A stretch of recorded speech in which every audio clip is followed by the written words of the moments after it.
এক লোক রাতের অন্ধকারে একাই জঙ্গলের পথ ধরে বাড়ি ফিরছিল। হাতে টিম টিম করে জ্বলা হারিকেন। চলতে চলতে হঠাৎ সে লক্ষ্য করলো হারিকেনের আলোয় পড়া রাস্তার পাশে কি যেন ঝিলিক দিয়ে উঠল। কৌতূহলী হয়ে লোকটা এগিয়ে গেল সেই দিকে।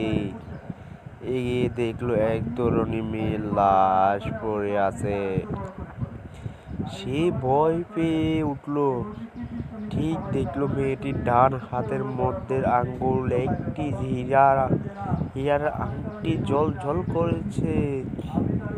একটু স্থিত করে সে হারিকেনটাকে পাশে আংটিটার খোলার চেষ্টা করলো, কিন্তু আঙ্গুল ফুলে ওঠার কিছুতে ওটা খুলতে একটি